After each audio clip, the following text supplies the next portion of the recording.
Folks, I'm Will Brantley, editor of Realtree.com. Today we're going to talk about all things squirrel hunting.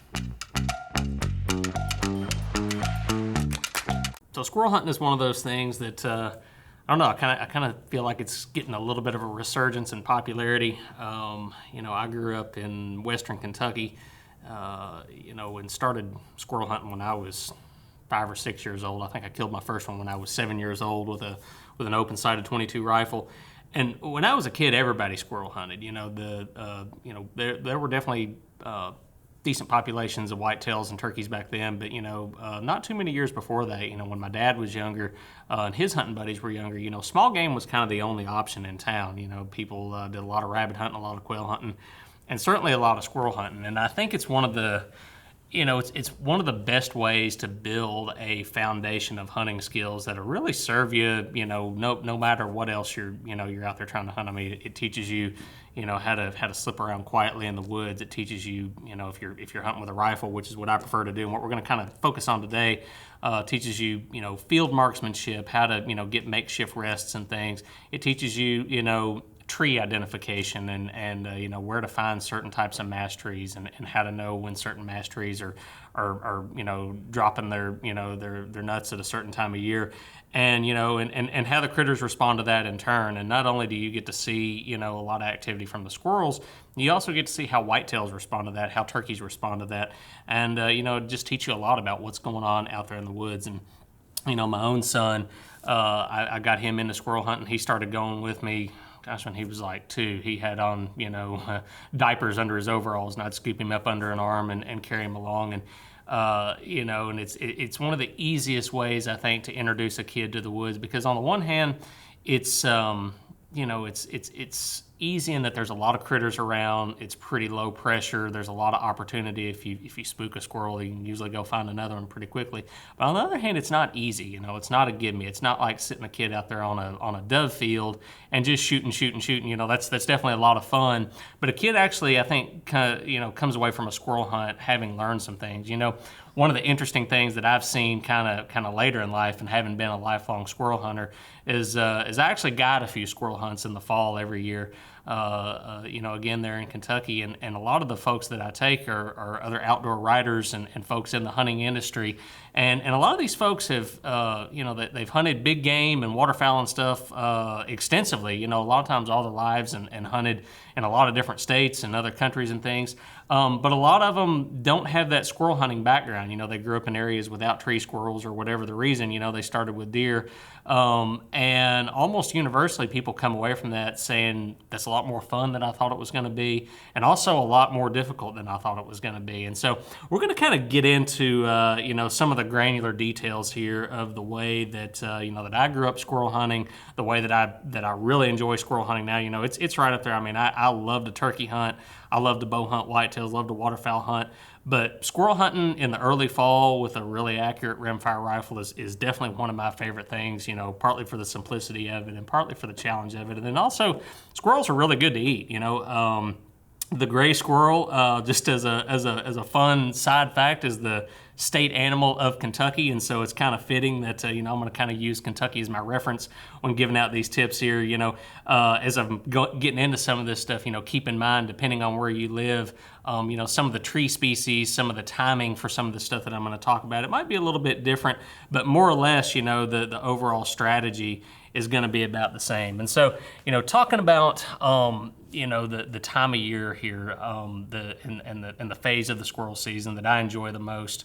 One of the cool things about it is that squirrel seasons are typically the earliest seasons to open in the fall. We think of the dove openers being September 1st, and that kind of being the first hunting season for a lot of folks. But actually, squirrel seasons tend to open earlier than that even. In Kentucky, it's the third Saturday in August. I think it's that following Saturday most years in Tennessee. In a lot of states, that mid-August time frame, even into the 1st of September is when your squirrel seasons are going to be opening. And so what I like to do in preparation for squirrel season, I like to get out there a couple of days ahead of time and start scouting. And in mid-August, what you're going to find is your squirrels are going to they're going to be concentrated into that first hard mast of the year that's just starting to get ripe. This is before your acorns are falling, it's before your beech nuts are falling, it's before your hickory nuts are falling, but the hickories in particular are going to start getting ripe on the limb. And down south that might look like your pecan trees or something like that, or a species of hickory. But where I'm at, your two primary hickory nut species are your big shagbark hickories and your pignut hickories. And your shagbarks, they're all going to get ripe about the same time. About the 15th of August is when things start really getting good. Your shagbark hickory nuts are about that big around. Your pignuts are about that big around. And I'm going to go looking, and over years and years of hunting, I've found my favorite little hickory groves and areas that I check every year. But if you're kind of starting from scratch, and that's one of the good things about squirrel hunting, is you really can start from scratch. It's a great opportunity to get out on public land and find pretty quick success if you know where to look. And so to find those hickory nut areas, you're going to look for kind of the upland ridges, the areas where your hardwoods, your oaks and things are kind of dominant. You're not going to find a lot of hickories down in the real lowland areas. Every now and then you'll see one growing, on the creek bottoms or something like that. But for the most part, you're looking for those well-drained, ridges and things like that. Anywhere that you're finding oaks, you're probably going to find some hickories nearby. They're usually not going to grow in the abundance that your oak trees are going to grow, but you just kind of walk the woods. You're looking for them. You're looking for that, the big scaly bark on the shagbark trees. The pignut tree is a finer bark. They both got kind of spear-shaped leaves.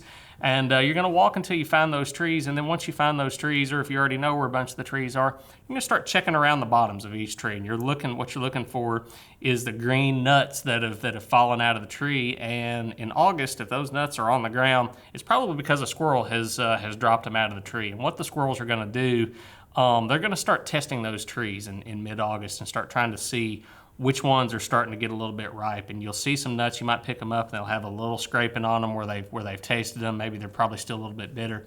They throw them down out of the tree. But then once those nuts really start to ripen, you're going to find trees, and you've probably seen this, where there's just mounds of cuttings underneath, and you'll find the big hickory nuts. They're looks like they're half chewed up, and the little shavings and stuff. And those are the trees where the squirrels are really actively feeding. And if you're planning a squirrel hunt for the next morning, those are the kind of areas that you want to look for. Now, when I've got guests coming in that I'm going to be taking squirrel hunting and actually guiding squirrel hunting, I'm looking for areas with a lot of hickory nut trees. And when I can find the trees that have got a lot of sign on the ground, that's great. But it's important to keep in mind too, if you're planning for a hunt 2 or 3 days down the road, they're only going to stay in that one tree and really active in that one tree for a day or 2 or 3, and then they're going to move on to somewhere else. So most of the times that one tree is a good place to start. You might be waiting there at daylight, but if you see and hear squirrels in a different tree somewhere close, don't be shy about moving, because a lot of times once they finish that one tree, they're going to move on to a different one. And so, that hickory nut pattern is going to last anywhere from, say, the middle of August through about the first week of September. You can really get on them like that. And what you're hoping for so far as hunting conditions, you're getting out there, you're putting yourself in that area where you found that sign. But the best days to hunt, it's usually going to be hot in August, so early in the morning you want to be out there right at daylight. The best days to hunt are going to be those really calm, still days. If you can get a day that's a little bit cooler, that's great. But days with no wind, that's really what you're after, because what you find when it's breezy, the squirrels are still moving, but it's usually them jumping from limb to limb, them dropping the nuts out of the tree, hearing them, seeing that commotion up in the tree. That's what gives them away. And when it's breezy, they're just a little bit harder to see. So, those good calm mornings, you're listening for a squirrel to jump from limb to limb. You're listening for those nuts to fall down out of the tree, and you're kind of using that, that noisy reference. Most of the squirrels that you find, you're going to find with your ears first. You kind of just start easing a little bit closer, and then you're looking for that commotion of them moving up there in the trees. Now, a lot of folks like to hunt with a shotgun early in the season. 410, a 20 gauge, a 12 gauge. That's super effective. When the squirrels are moving limb to limb, you don't have to wait for a wide open stationary shot. You can shoot when once you get an opening. Personally, I like to hunt with a rimfire rifle. I grew up with a scope 22. I hunted with that all the time. These days, I opt for a heavy barreled 17 HMR most of the time. One of the reasons that I like a 17, particularly in that really tall, mature timber early in the season, is that a 22's trajectory is pretty lobbing. You can, and I like to head shoot squirrels, and so if they're beyond 50 yards, which a lot of times some of those trees are 50 yards tall almost. So if they're beyond 50 yards, you really got to kind of know your gun to be sure you're not shooting above or below a squirrel. But with a 17, you can effectively, if you sight in at 50 yards. You can pretty well hold right on a squirrel's head from about 30 yards clear out to 100.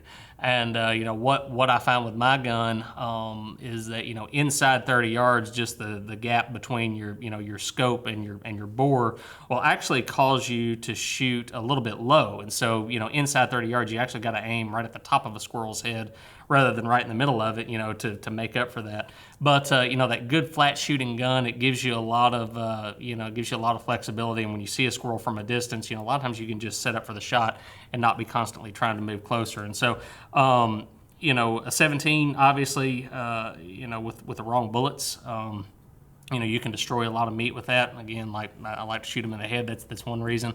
But I'll go with several companies make like a full metal jacket bullet, and if that's legal to hunt with in your area, I usually use the CCI full metal jackets in mine, and it does a really good job. It's pinpoint accurate and doesn't destroy a lot of meat, and so that's kind of what I lean on.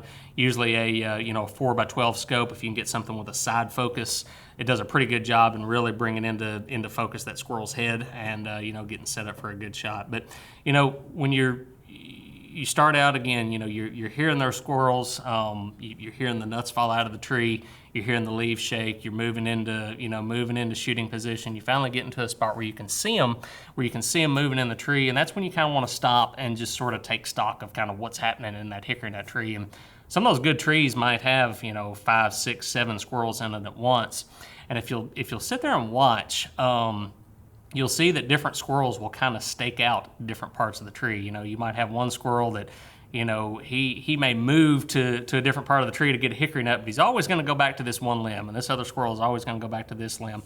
And, obviously, if you can get in a spot where you can see that squirrel, through your scope, or I always bring binoculars with me too, so I can sit there and really glass the tree and see, if I can get a good visual on a squirrel, I'll set up and take the shot right there. But as the squirrels will move to their places, in the tree, a lot of times they're obscured by the leaves. And so what I like to do, I don't necessarily try to set up for my shots, where the squirrels are feeding, but I look for, they'll usually be kind of big limbs, almost like a flyway limb, kind of down through the middle of the tree. And what you'll find is that's the route that, squirrels know is the easiest way for them to move from one part of the tree to the other. And if you consistently see squirrels crossing that one limb, maybe this one from over here is crossing the limb to get there, and this one is crossing the limb to get here or whatever, that's a good spot to set up and try to get a shot. And you can often kill squirrels on that limb really without spooking the rest of the squirrels in the tree, particularly if you're hunting with a suppressor or something like that. You can shoot them off of that one limb and really just stay in your spot. And it keeps you from constantly circling the tree and trying to get a shot at a squirrel that's hidden behind the leaves. So that's something that I like to do. If I'm hunting with a buddy or hunting with my son or something, a lot of times the challenge is being able to spot the squirrels up in those trees. And so one trick that I've learned over the years is I actually carry a laser pointer with me. It's best I can tell, it's legal. I haven't been able to find any regs, against it. Definitely check the regs in your state. But you can use that laser pointer with a green dot, and if you can spot a squirrel in your binoculars and you're trying to talk somebody who's looking through their rifle scope into finding it, you can point that laser pointer up there. Squirrels don't pay any attention to that dot, and you can usually guide your hunter right there to it, or your kid or whoever you're hunting with. So that early fall, again, like when they're in those hickory nuts, it's a great time of year.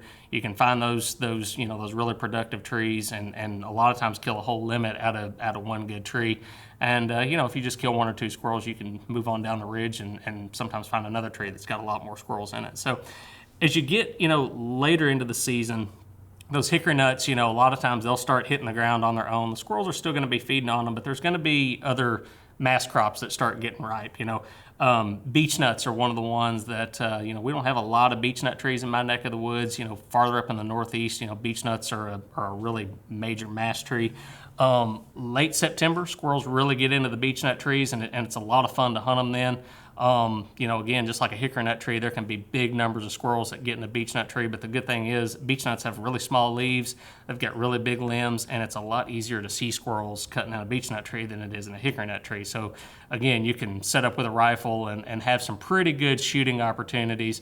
That beech nut pattern is pretty short-lived. Once those things hit the ground, and beech nuts, they don't always have a great crop every year, but in the years that they do, be on the lookout for that in, late September.